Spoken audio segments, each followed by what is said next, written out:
Hello friends, welcome to UGC EPG Pathshala program. I am Aditi, Assistant Professor, Department of Geography, Swami Shraddhanand College, University of Delhi. And today we are going to learn about water balance and drought. The water dynamics like occurrences, amount and circulation on earth have been always of interest to mankind.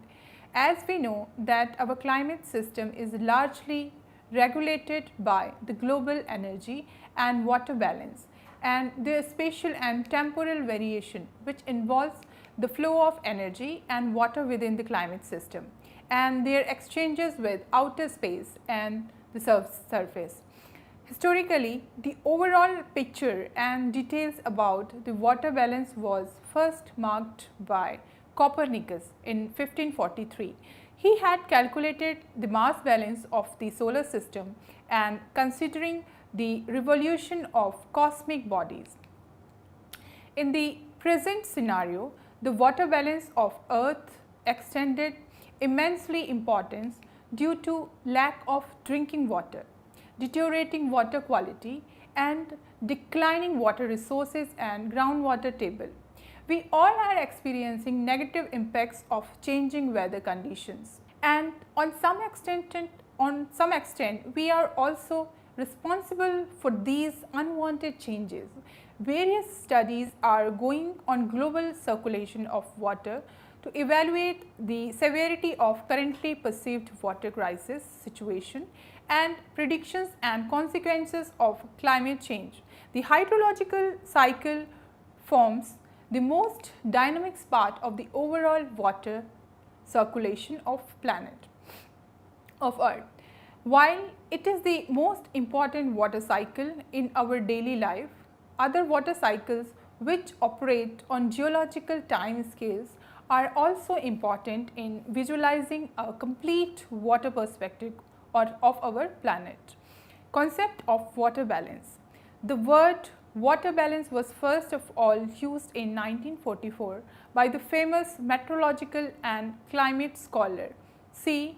Warren Thornwett, who meant that it is a balance between precipitation, water obtained by melting of snow and evaporation, groundwater recharging and surface flow of water.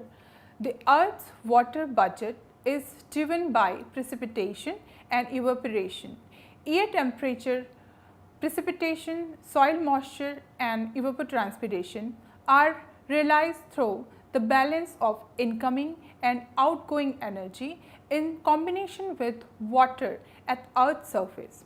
The incoming energy direct towards the surface is comprised of short wave radiation from the sun and long wave radiation from the atmosphere. The outgoing energy from the Earth's surface is comprised of long wave radiation and heat that is associated with latent heat and sensible heat. Similarly, the water balance is the ratio between water inflow and outflow estimated for different space and time scale for the Earth as a whole, for ocean, continents, countries, natural economic regions and river basins for a long term period as for particularly years and seasons. As we can see that the ocean and seas are having highest volume of water, on the other hand the volume of water in the atmosphere is much lower than ocean despite having large area. The residence period of oceans and groundwater is highest among all the water bodies, followed by ice caps and glaciers. Thus, ocean ground water and glaciers have important role in upholding water balance on Earth's surface. For each continent, evaporation is equal to the difference between precipitation runoff. The ratio of evaporation to runoff differs greatly on various continents. In Australia, the evaporation is close to precipitation. In all other continents except Africa, evaporation is less than about 66% of the sum of the precipitation. The amount of river runoff into the ocean from the land is approximately same as the amount of evaporation and precipitation from the ocean. For the individual ocean, evaporation is equal to the sum of the river runoff into it and horizontal transfer of water from other oceans through global oceans circulation process.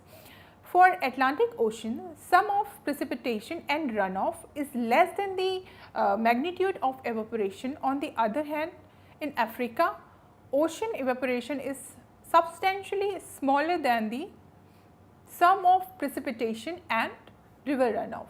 The inflow of water vapor into the atmosphere from evaporation may be both larger and smaller in different latitude zones. The difference between precipitation and evaporation is equal to the difference between inflow of water vapor into the atmosphere and the outflow resulting from the horizontal air movement. The components of continents and ocean water balance are not constant and it changes as a result of climatic fluctuations and other factors. Studies have shown that in the 20th century, level of world ocean has increased by about 1.5 centimeter, which reserves of subsoil water on land and volume of water in many lakes have declined. Ocean has increased by about 15 centimeter with reserves of subsoil water on land and volume of water in many lakes have declined. Though sources of water contribution to rise in water level in world oceans are not absolutely clear, melting of ice covers, loss of groundwaters and decrease of water in lakes on land are responsible for increase in volume of oceanic water.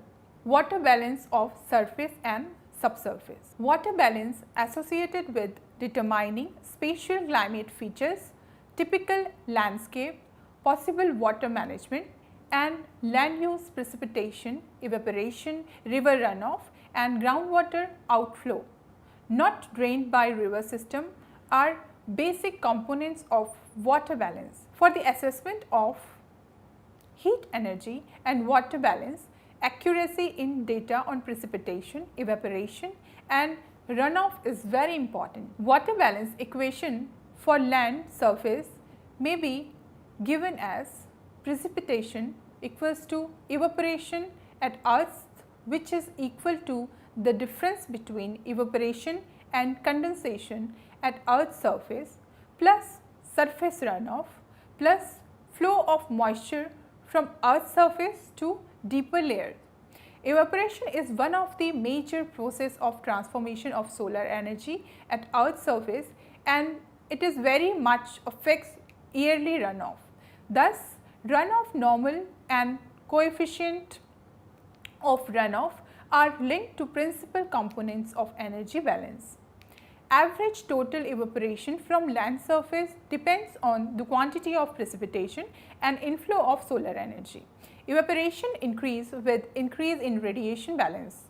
If soil is dry, total precipitation is caught by molecular forces on soil particles and eventually expands on evaporation. In such condition, runoff coefficient will be 0.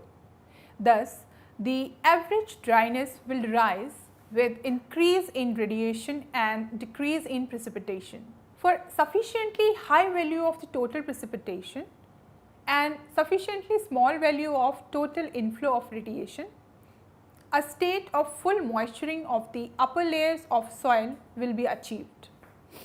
In such cases, the maximum portion of heat energy available from all sources will be expended on evaporation. The value of this expenditure may be calculated by considering the valve nature of the latent heat exchange between underlying surface and the atmosphere.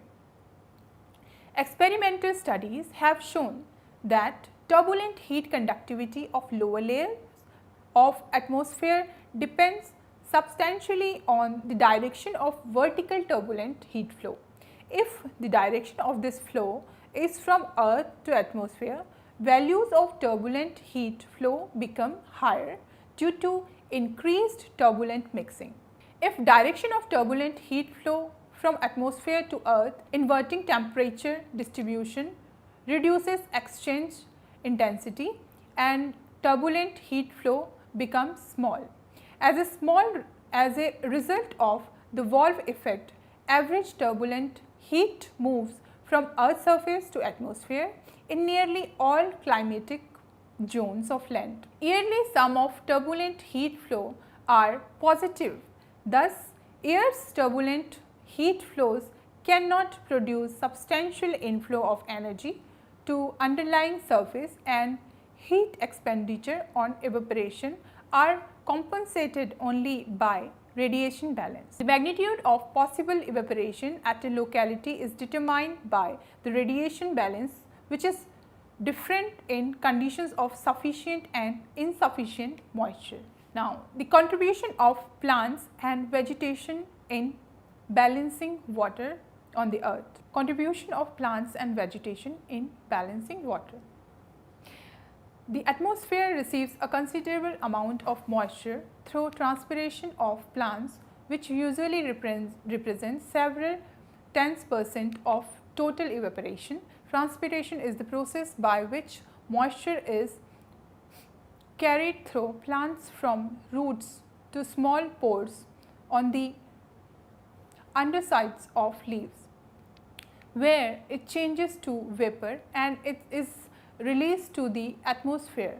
It is found that about 10% of the moisture in the atmosphere is released by plants through transpiration. Remaining 90% come through evaporation from oceans and other water bodies. Therefore, transpiration may exert a considerable influence on the atmospheric water exchange. The molecules of water vapor of external origin and local origin are mixed in the atmosphere during turbulent exchange. Therefore, the ratio of total precipitation derived from external water vapor and derived from the local water vapor is equal. The precipitation in an area also depends on the plant cover, which influences the quantity of local evaporation. It has been observed that when mossy swamps are drained and a forest cover develops, in such areas total evaporation appears to increase. Reverse effects is observed when lowland grassy swamps are drained. The influence of evaporation on precipitation depends on the size of the area in which evaporation occurs. Soil water cycle. Evaporated water cools the earth as a whole, not only the local area of evaporation, but the evaporation of water from trees and lakes could have a cooling effect on the entire atmosphere. Vegetation influences both albedo of the earth and the amount of water vapor and the carbon dioxide in the air. All types of plants plays a role in both the water cycle and the earth energy balance. Plants also produce their own microweather by controlling the humidity and temperature of their immediate surrounding. In moist climate, especially warm and wet climates, the potential for evapotranspiration is very large, like equatorial region. Here, the valve of Bowen ratio is very small. In dry region, lack of water to evaporate leads to high Bowen ratio. The significance of the Bowen ratio is that it gives us an indication of the relative partitioning of net radiation of a region. Now, water balance of the atmosphere. At a particular price in the atmosphere, the water is brought by evaporation from the earth's surface and is removed by precipitation or air currents and horizontal turbulent exchange. The water balance equation for atmosphere is therefore obtained by summing all the categories of inflow and expenditure of moisture within a vertical column passing through the atmosphere and is given as E is equal to the precipitation plus quantity of moisture received or lost by vertical columns due to air currents and horizontal turbulent exchange plus change in quantity of water in the column. Now, the water balance of water bodies. The same equation which is used for surface water balance can be used for water balance of water bodies. Here, runoff will describe the local redistribution of water along the horizontal plane during the time interval under consideration both within the water body itself and in layers of underlying soil. Similarly, for a closed water body, it will also be equal to overall change in the water content both within the body of water itself and in underlying layers. In these cases, there will be perceptible change in moisture content. Contribution of local evaporation to local precipitation.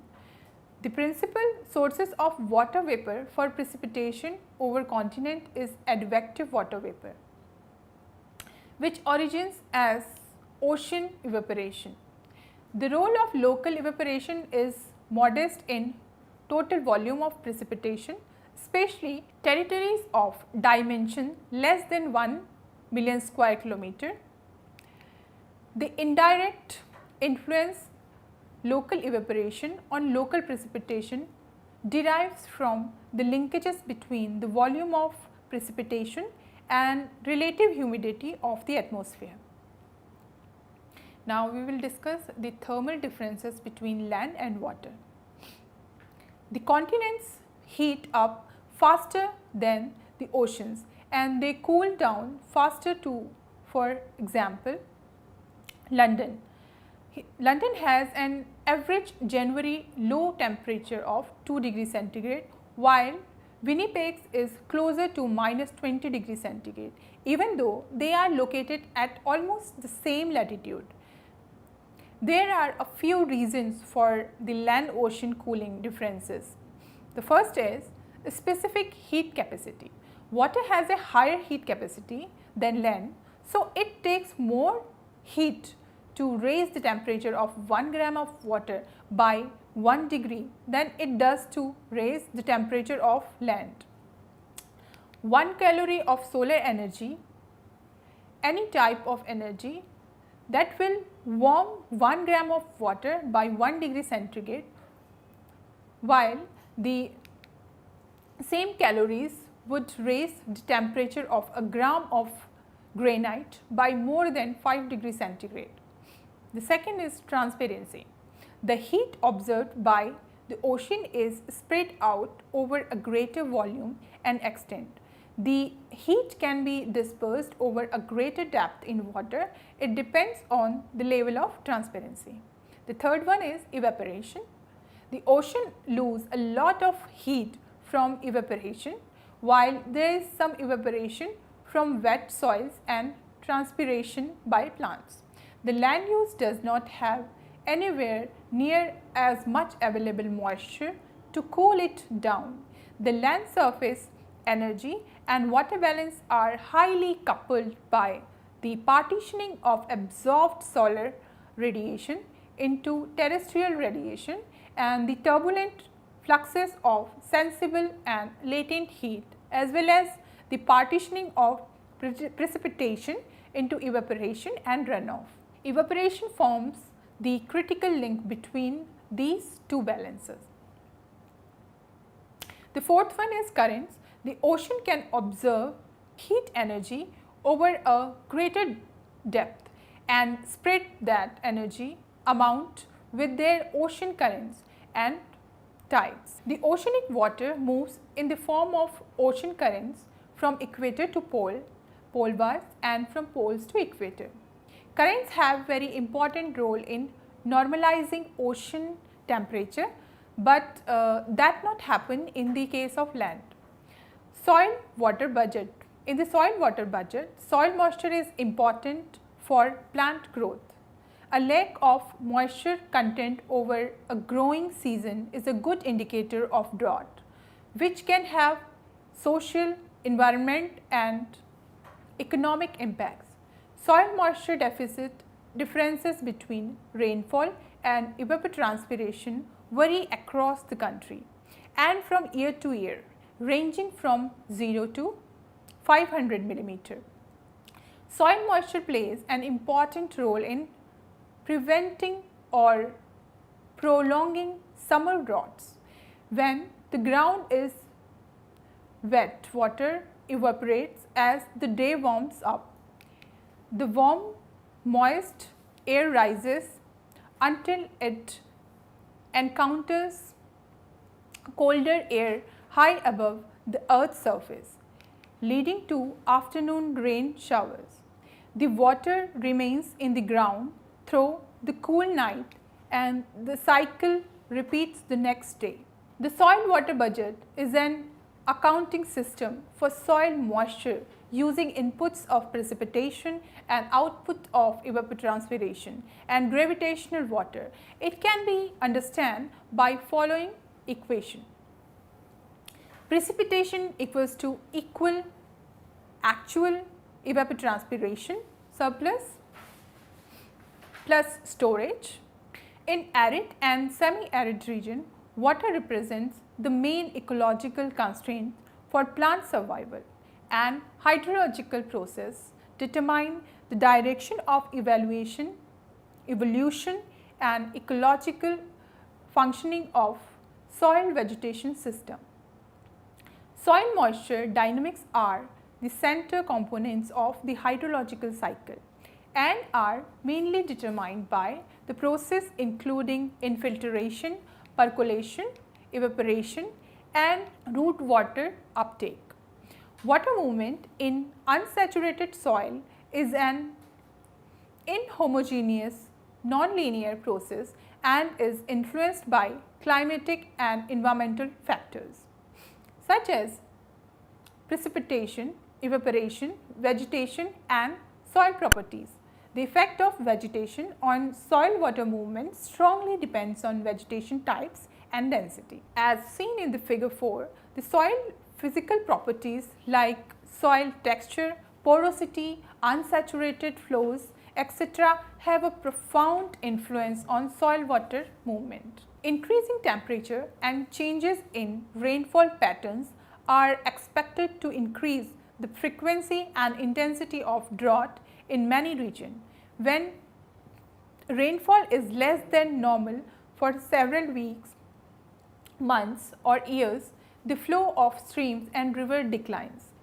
Water levels in lakes and reservoirs fall and the depth of water in wells increases. If dry weather persists and water supply problems develop, the dry period can become a drought. The term drought can have different meaning to different people depending on how a water deficiency affects them.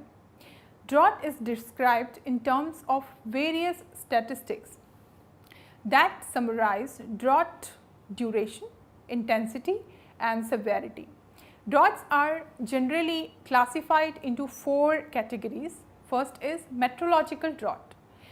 Metrological drought refers to precipitation deficiency, possibly combination with increased potential evapotranspiration extending over a large and spanning extensive period of time. Now, soil moisture drought. Soil moisture drought is the second type of drought. It is a deficit of soil moisture mostly in the root zone, reducing the supply of moisture to vegetation. Soil moisture drought is also called agricultural drought because it is strongly linked to crop failure. Drought affected land. Hydrological drought. Hydrologic drought is broad term which is related to negative anomalies in surface and subsurface water. Examples are below normal groundwater levels or water levels in lakes, declining wetland areas and decreased river discharge. The next is socio-economic drought. Socio-economic drought is associated with the impact of three above mentioned types. It can refer to a failure of water resources system to meet water demands and to ecological or health related impacts of drought. An overview of the most important drought impact is provided in table 1. It can be noted that more types of drought impacts are related to hydrological drought than to meteorological drought. In figure 8, it has been depicted that the state of drought around the world in August 2015. The dark brown patches indicates area of exceptional drought, through to patches of dark blue showing areas of exceptionally wetness. Most of the African countries are worst affected by drought. A groundwater or hydrological drought typically refers to a period of decreased groundwater levels that varies regionally and locally based on due to differences in groundwater conditions and groundwater needs for humans and the environment.